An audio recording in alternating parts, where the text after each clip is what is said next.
I am not Nick. This is not John, but this is Right Side of the News. Today, they are both out, but I am joined by Doug Janke here in the studio. Hello.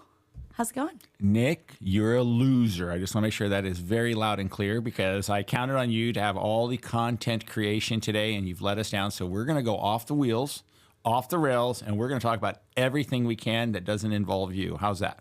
Completely. There we go.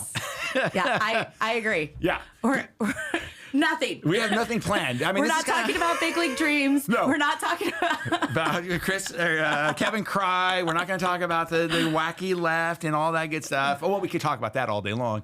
No, but it was funny as we were just talking before the show about how, unscripted Poke the Hornet's Nest is. And we just show up and we just start talking and just we put a show together by pure accident because with Nick, everything is accidental. But that's great. And so here we are this morning and we were talking about all kinds of weird stuff this morning. So we could talk about whatever you want, my friend. Yeah. I mean, I think that a lot, we were talking about a lot that's going on. There's craziness. There's, administration things. Are we going to take care of this? Are we going to take care of that? No administration is perfect. Let me state that, right? No administration is perfect. Nope. This administration is not perfect. And becoming less so with every day, in my opinion. And that's kind of where I was headed is, I wonder, though, how much of that is, and, ignore my tinfoil hat here for a moment. Please. Right after 9/11, we became super united, right? Theoretically, yes. For the most part. For the most part, we carried being an people. American and having an American flag, we were united indeed. Right. We did not hate each other like we do now. I would agree. Yes. So then in comes, Obama, who, destroyed the country. Sprinkles a little sugar on top of hate and is like, here, spread this around, right? Yes. And divides us, right? Because if you keep us divided, you can conquer us. Yep. We're very easily manipulated while we're divided. We have discovered just how shallow and easy to manipulate we are. Right. We have discovered that. Yeah. And that goes back actually to old George W., because actually it was W who, and we could go down. I have learned so much in the last year about 9/11 that it really is tinfoil, but when you look at it objectively, it raises your eyebrows. Right. A lot. But that was actually, in my opinion, a designed event to catalyze the cattle, shall we call it. And that's how we got the brown shirts that are called TSA. And that was the first step in what would become COVID 2.0, is they proved that almost overnight they could control us to go through and give up our civil liberties. Mm-hmm. And so, yes, this every day, you can become a little bit more like, this is America? Mm-hmm. Yeah. So I agree with you. Not every administration is perfect, and Obama was really the hammer that accelerated it. Bush was the one, I think, who started it. And then if you go back to HW and his New World Order, he was the first one ever to publicly state that. Right. And looking back, that was quite an ominous statement that nobody realized how ominous it was at the time. Right. Yeah. Well, because at the time, one, the internet was not anything that it is now, that we can all search and have this massive amount of information at our fingertips. Too much. And two, nobody knew what that was, right? No. So, I mean, in theory, climate change sounds great too. In theory, gender affirming care sounds like it could be a very positive thing. Yeah. All of these things are labeled very nicely. Soft and there's unicorns and rainbows with a them. one world order, every pageant queen ever has spoke about world peace, right? Yeah. So a one world order, when you have no clue what it is, sounds... And you don't know what you're having to give up because, that concept that we're all going to live in just absolute unity and harmony defies the history of the human race. Right. People are just mean and ugly, and there is no unity. I mean, you can try, but evil will always raise its head. Yes. Right. Yeah. Well, and we have a government that is based on us giving consent for them to rule us with evil. They tell us flat out, this is what I'm going to do. Yep. And we consent to it by doing it, right? Well, because the media though tells us that's what's better for us. Right. That's the catch is they have. But they're working in cahoots to get our consent. Absolutely. And we're giving it freely. And we think that we have elected somebody who's doing what we want, and then we get told to do, we're going to do something different. And then in the end, we somehow believe that's what we wanted in the first place. And you're just like, how did we get here? Yeah. Yeah. No, you're right. Yeah. I mean, my favorite red, white, and blueprint sweater, I don't know. They're not on the website. They're not anywhere. I don't know where this one came from, but I work here and I do the work. So I stole it. It's mine. On the back of it says... We got her admitting to theft, just so you know. It says, those who want to trade security or trade liberties for security deserve neither. Yep. Right? Yeah. And that's what we're doing is Yep. we're like, it's convenient, it's safe, it's better for everybody, it's happy. Here you go. Here's my freedom, right? So we're doing that, right? And I swear I had a plane to land with this. But I feel like after Charlie Kirk, here's where my thought originally, Please. we became united again. Not the whole country, but the side of us who have said, there's no point in voting. There's no point in being involved. It's over. Started rising back up. Hey, we're going to speak up. Hey, we're going to do this. And I think that scared whoever they are, the Yep. powers that be, right? So now all of a sudden, you've got all this stuff coming out. And I will say, Trump is not perfect. There's a lot of things he's starting to do that I'm not agreeing with. But I wonder how much of it is manufactured because they know how easy we can divide ourselves. Yep. Right? Yep. So, hey, let me put out this little video here. Let me put out this doubt here. Let me put out this. Maybe he's not telling you the whole story so that we start fighting with each other. And all of a sudden, that momentum that we had of, you know what? It doesn't matter if our vote doesn't count. We're getting out. We're doing it. We're changing the world. We're taking it back. We are going to become the 1776 country that got founded on morals and values and principles. And we're taking it all back and we're stopping at nothing less than that. Yep. Scared people. And now we're dividing amongst ourselves and it's... Well, you know, the problem is with Trump, and I've said this publicly. I voted for the man 3 times based on the competition. I mean, he first off was with old Evil Hill, then Sleepy Joe, and then he had Camel. And I would vote for him again, given those 3 options as the option. Or even Newsom. Or Newscum, Newsolini, as I call him. But the reality is this idea that Trump was this great conservative, whatever. He is a genuinely failed businessman. 26 bankruptcies, I think, is the official number. He has surrounded himself with people that want you. When you first do it, you're like, oh, that's good. You know, he was kind of like big with Vivek Ramaswamy. But then you find out Vivek's entire college career is funded by George Soros funding. And you're like, wait a minute, how has come Vivek is...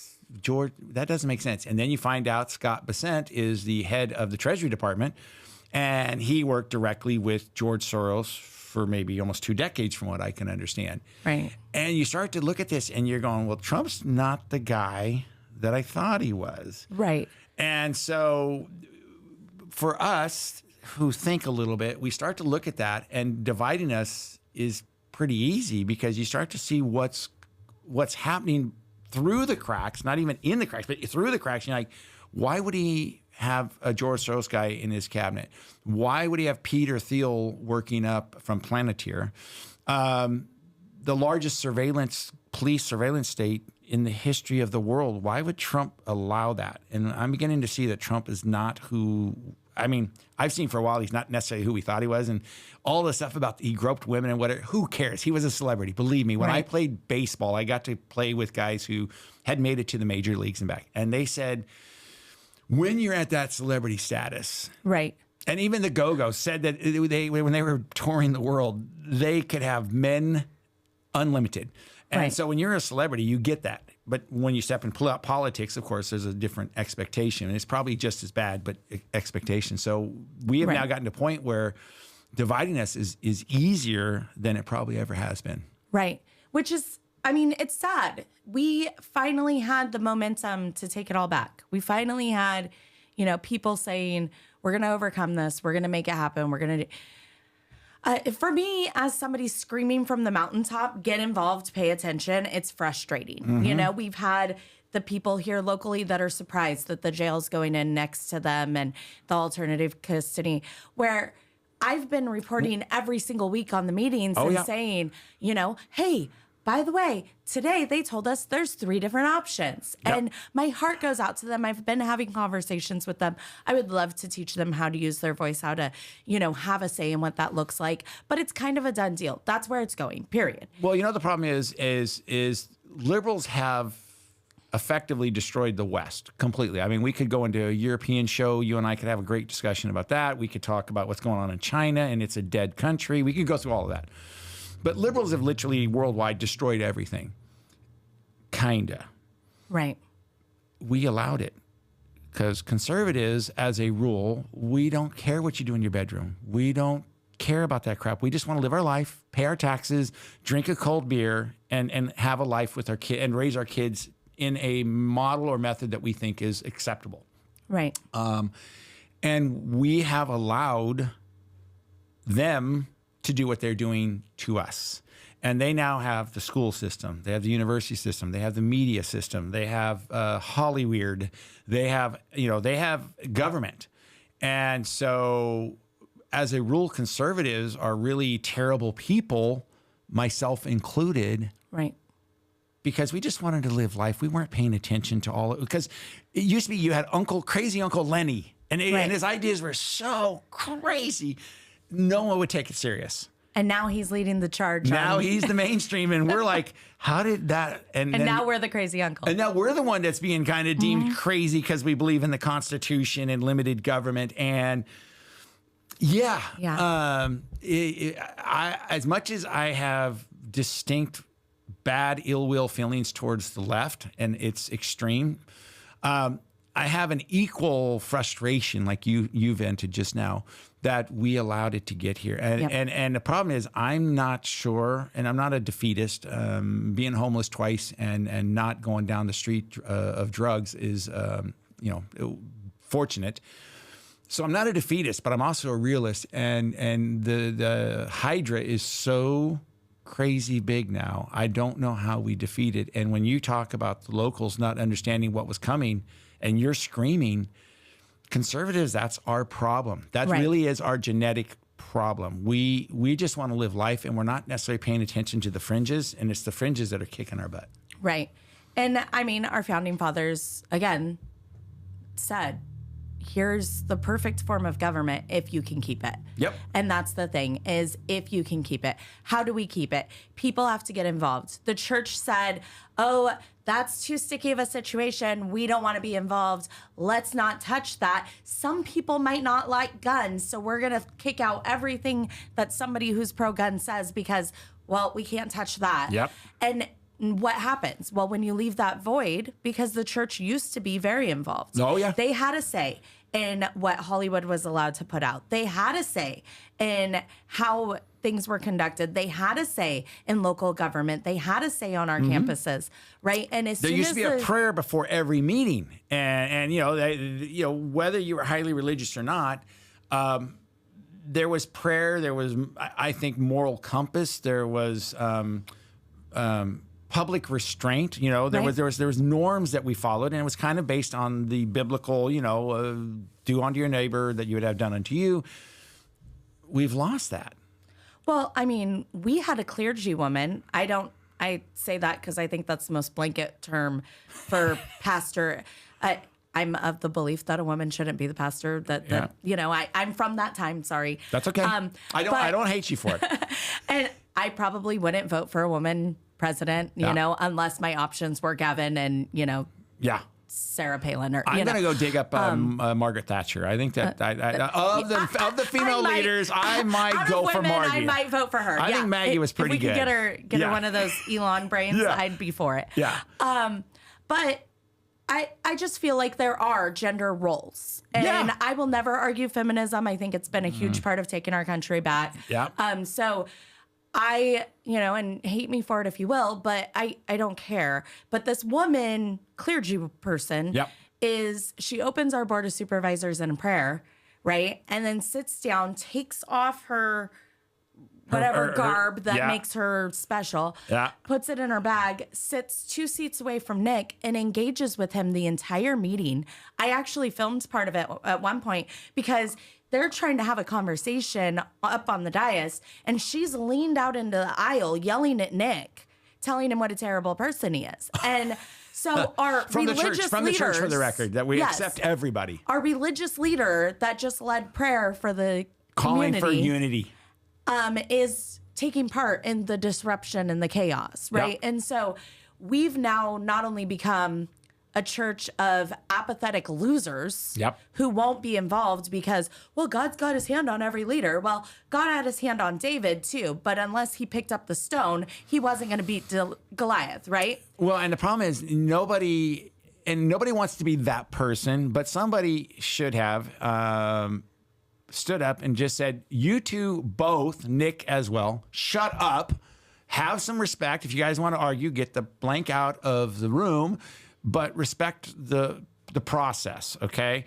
And so I would blame Nick if he was interacting with her, that they both, somebody should have just yelled at, and then, the person who yelled could just leave the meeting, so they're no longer being the social outcast. But we've lost that ability to call a spade a spade. Yeah. And we let these people, and I've said it on Poke the Hornet's Nest. Oh, by the way, I'm supposed to tell you guys all, if you didn't hear our show last Sunday when we had the Ukrainian family talk about their situation, Nick announced that we are moving to KQMS 1057, I think.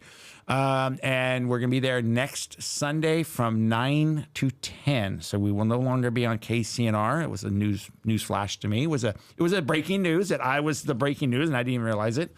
So anyways, I've made that announcement, but we've just lost this ability to be, I don't know, civil. Mm-hmm. Yeah. So when you say that this clergy was up there talking about unity and immediately goes into this attack mode onto Nick, common sense would say, you've got a meeting going on, take it outside. And they didn't do it. Right. Yeah. It's insanity. So, I mean, I guess call to action is either sit down and shut up or get involved. Get off your butt, do something, be involved. I mean, you bring awareness to things all the time. We bring awareness to things all the time. Yeah. Well, it's one thing that, I mean, if you know me a little bit and from the Poke the Hornet's Nest or I mean, I was president of the Association of Realtors. I was the spokesperson for the No on B when the shopping center was approved. I've been out there for a while, and I'm not a political activist. It just somehow the door opened and I got kicked through. The old who wants to volunteer, and everybody stood back, and I was still standing there going, where'd everybody go? That's been my life. But one thing that I say point blank to people, and it pisses them off if this conversation does come up, is they're bitching. And I go, did you vote? Well, it doesn't matter. I said, then shut up. Right. I will not talk to you again about this problem. And and I go, look, if you don't like the way it's going and you don't, and your vote may not change the outcome, but at least you can say, I voted, whatever, left, right, middle. But if you're not willing to do that, but you want to bitch about it, you have nothing at the table. You don't get to sit at my table and bitch about whatever. Even if I agree with you, I will ask you, have you voted? That is my kind of my acid test for you, for me, to give you the time in my life to actually bitch about something, because at least you took the time to vote. And so we've reached this point where, everybody has a bitch, but nobody wants to do anything. Right. And that's why, I mean, I've always said the same thing. Like, if you don't vote, you don't get a complaint, right? Yeah. And I was taught that as a kid. Yeah. Like, I have voted every election since I turned 18 Yep. because I was taught as a kid, if you don't vote, you don't get a complaint. I was raised on Rush Limbaugh too. So, I mean, I also voted with common sense starting from the beginning. But I feel like it's beyond that now. I would encourage everybody, and I'll put it in the comments. I did an interview with this man, Frank, who does the settlement project, right? He used to do world peace trips, negotiations, and stuff with government, where he would go and barter peace between nations. Mm-hmm. And what he saw coming to our own country was this next wave of philosophy taking over. And every country has that's been brought down has been brought down by philosophy, right? Yep. You know, and he takes you through a whole PowerPoint and he breaks it down like this is where the German philosophy took down, you know, an entire group Yep. of people. This is where the French got taken down by their philosophy. Like all this stuff, it's like this from within, it just destroys you. Yeah. The newest philosophy is the ideology of wokeism, Yep. which has now become a philosophy, which is Yep. now being implemented, and it is now the attack and the danger on our country. And it's being presented as this AI stuff, and we could go into another AI show for an hour plus. It's being pointed out, it's being put out as fact and how the country was actually founded. And it's completely false. Right. Yeah. And what they've done is, and so this is why, because we don't have time, I'll just put the link in there, is once you remove God from the situation completely, like the idea of a higher power, they've just made it ridiculous, Yep. right? So Yeah. there is no God. What are you talking about? Yeah. Once you remove that argument, a moral society doesn't matter because there's who decides the morals. Well, I'm my own God, so I decide my morals, and I think that I just deserve every shoe at the Nike store. I'm just going to break the window, go get it, Yep. and it's fine. And you can't do anything to me because that's my philosophy. That's what I think. Right? And so we've allowed that as a society Yep. by giving that passive consent to, okay, well, you get your thoughts and I get mine. And, Just leave me you know, alone. just do your thing. Leave me alone. And that's why I now think voting's not enough. Yeah. We all have to start standing up. We all have to start demanding better. We have to say, this is absolute craziness. Yep. Transitioning a minor, making lifelong devastating decisions to them Devastation. is and should be child abuse and illegal. Yep. Right? I'm excited for all the Epstein stuff to come out, even though I know that that's one more big distraction, because I think we're going to see the Bushes. We're going to see, you know, the Clinton. We already know the Clintons. We know Billy was on the plane 23 times, I think. Right. But we're going to see people who we thought were heroes and we thought were conservatives. We're going to see them fall. I'm all for it. I'm here for it. Like, you know what? That's the thing. That's the difference between a liberal and a conservative. I've said this, and this is my mantra. I will copyright this. Liberals or conservatives write rules and laws they will adhere to. Right. Liberals write rules and laws that we have to adhere to, and they don't. At the same time, a conservative, if the facts prove that, air quotes, one of our own, air quote, is dirty, scummy, we want to see that person taken down. Yeah. Liberals, because they make us all look bad. they make us all look bad. And liberals, on the other hand, will double down on protecting their own. Yeah. I mean, there's a hive mentality, I got to say, about liberals is no matter how stupid the argument is. I mean, you got Comey, who they've got fingerprints, they got guns, they got ammo.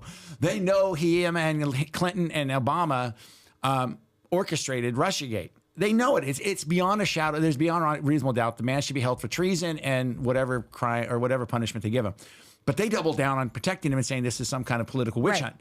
Whereas the Epstein files, which is one of my beefs with Bondi and Trump, is if it reveals that Trump is a dirty scumbag, off with his head. take him out of power. We are adults. Let's hang him publicly in front of the White House. Let's basically say, here's the facts, here's the evidence, here's the emails, here's the call logs, here's the whatever.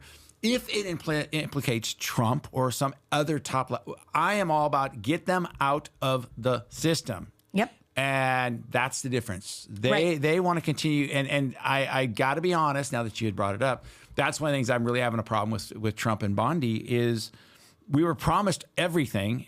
And Bondi even said on the radio or on the TV that there's nothing there. It's a big nothing biscuit. And then all of a sudden, when it's going to be released, there's a new investigation. Right. So I agree with you.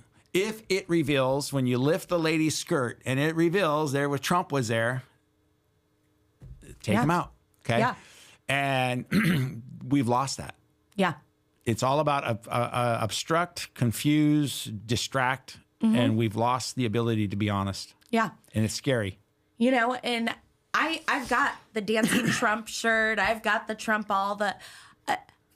Big fan. I think that out of all of our choices, he was the best one, Exactly. the only one, right? Like, I don't want another George Bush that's going to say some nice things, but then I mean, that entire family is just as much a part of all of the bad that's been happening. You talk about deep state, You it talk has about Bush on MK it. Ultra. You talk about, you know, Yeah. the stuff with Epstein, the stuff worse than Epstein, you know, like actual child trafficking. Like we're talking the stuff the media doesn't want you to know, right? Yep. John did an interview with my friend Hope.